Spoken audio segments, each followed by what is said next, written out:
Kembali bersama kami dalam Creative Money. Ya, di sesi kedua ini kami sudah tersambung dengan pemilik bisnis frozen food Mentai. Nah, namun sebelum kita ngobrol, kita simak dulu tayangan berikut ini. Berawal dari hobi masak, makanan cepat saji dapur Makaro kini terus berkembang. Menurut sang pemilik Glenn Morency, makanan di dapur Makaro didominasi lauk pedas dan mentai. Namanya berkibar dari mulut ke mulut, serta bantuan testimoni para influencer. Kini dapur Makaro bisa melayani 400 hingga 500 pesanan dalam sebulan. Omsetnya pun naik di masa pandemi ini. Selain itu, dapur Makaro mampu memberdayakan masyarakat di sekitar rumah produksinya di Pondok Labu, Jakarta Selatan. Ya, melalui sambungan Skype kali ini sudah hadir owner dari dapur Makaro, Glenn Morency. Glenn, halo.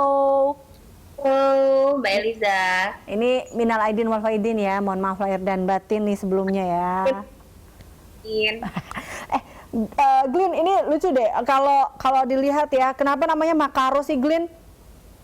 Simpel aja sebenarnya. Nama anakku kan Alvaro ya, dipanggilnya Aro. Terus aku biasanya dipanggil sama ibu-ibu komplek atau sama teman-teman aku tuh Ma Aro gitu. Jadi mamanya Aro gitu.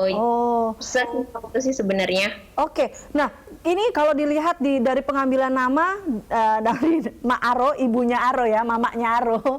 Ini berarti memulai bisnis ini dari bisnis rumahan dulu atau seperti apa nih, Glenn?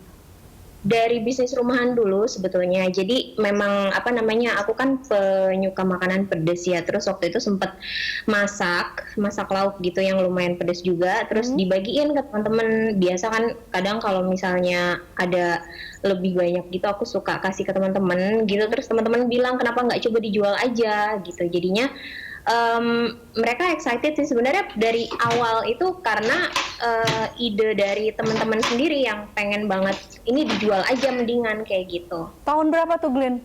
2 tahun lalu. 2 tahun lalu. Oh, oke. Nah, akhirnya ternyata antusias dari yang tadinya cuma teman-teman akhirnya jadi banyak gitu ya. Betul. Alhamdulillah. Oke, nah ini kan kalau kita lihat dapur Makaro made spicy with love. Jadi emang pada dasarnya memilih makanan-makanan pedas ya? Atau gimana? Iya, jadi awalnya yang paling pertama tuh kan sambal teri, terus cumi matah. Jadinya abis itu langsung berlanjut ke yang lauk pedas lainnya gitu sampai akhirnya nasi bakar, mentai, baru yang paling baru itu dimsum mentai. Waduh. Nah, tapi ini mentai. Oke. Nah, ini tapi kalau kita lihat kenapa akhirnya memberanikan diri ke dalam bisnis ini? Akhirnya memberanikan diri untuk ayolah boleh deh aku ambil nih saran teman-teman untuk berjualan atau ibaratnya mengembangkan bisnis ini lagi. Sebetulnya awalnya karena passion sih. Jadi kebetulan aku dari SMA tuh suka banget masak, terus coba-coba menu dari menu yang abstrak sampai benar-benar jadi gitu. Terus dari yang dibilang keasinan sampai yang dibilang sama ibuku, oh ya udah nih enak kok gitu. Itu benar-benar yang dari awal banget gitu. Terus kebetulan waktu itu suami juga bilang, ya udah coba aja kalau misalnya mau dijual gitu dibandingin kamu nanti di sesi kita harus jualan itu kan pasti kan kita berinovasi terus gitu menemukan menu-menu baru juga gitu. Jadi skill masak kita juga terupgrade dengan sendirinya kayak gitu. Dan akhirnya ternyata terlihatlah makin banyak juga menu-menu yang dibuat ya, dari yang tadi di mentai yang kayak gitu-gitu kan juga hasil dari kreativitas pastinya seperti itu, atau makanan-makanan kekinian lah ya. Nah, itu tapi ingat nggak sih dulu modal-modal awal itu sampai mungkin berapa sih kalau boleh dibocorin ya, dan ini kira-kira dan antusiasnya itu seperti apa di awal-awal banget? Kalau dulu kan memang pemasarannya kan sebatas teman-teman aja kan ya, jadi memang jadi PO dulu ya atau gimana? Ya, jadi kan memang beberapa teman-teman tuh ada yang influencer di Instagram juga, terus apa namanya eh, ada beberapa juga yang ayo dong beli gitu. Dan kalau untuk modal awal sendiri sih sebenarnya kalau mau dibilang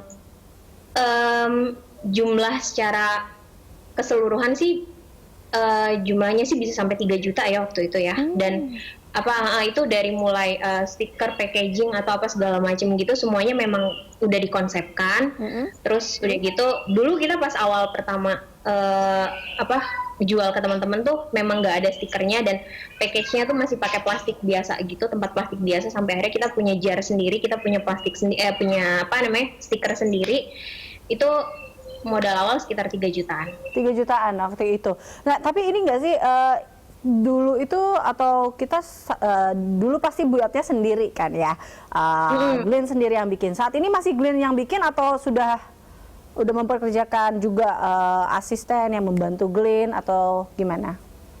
Kalau dulu memang sendiri kan, bahkan bikin cumi mata sama sambal teri itu bisa sampai jam 2 malam gitu, saking aku menggampangkan gitu kan. Wih, telah banget ini ya masaknya gitu. Pasti ya, bela-belain sampai pagi soalnya. Ya udah, habis itu berjalan kira-kira 6 bulan, akhirnya ada tetanggaku sih sebenarnya. Jadi aku memang mempekerjakan orang-orang yang memang dia butuh pekerjaan, itu tetanggaku semuanya.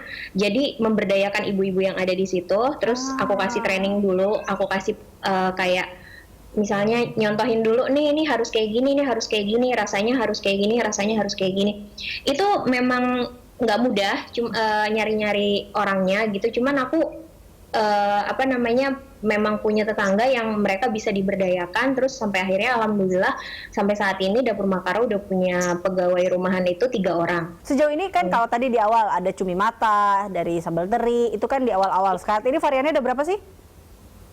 Variannya kalau sekarang ada sekitar 20-an kali ya. Kan ada kalau untuk lauk pedas sendiri kan sekarang udah ada empal suwir cabai rawit, terus ada paru goreng sambal pecak juga, terus ada nasi bakar juga, mentai dan segala macam. Kurang lebih 20-an. 20 varian. Paling favorit? Ya, paling favorit Glenn?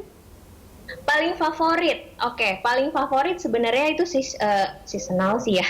Jadi kemarin pas pandemi itu paling favorit itu lauk pedas. Lauk pedas. Kalau puasa itu yang paling favorit itu biasanya ayam ungkep.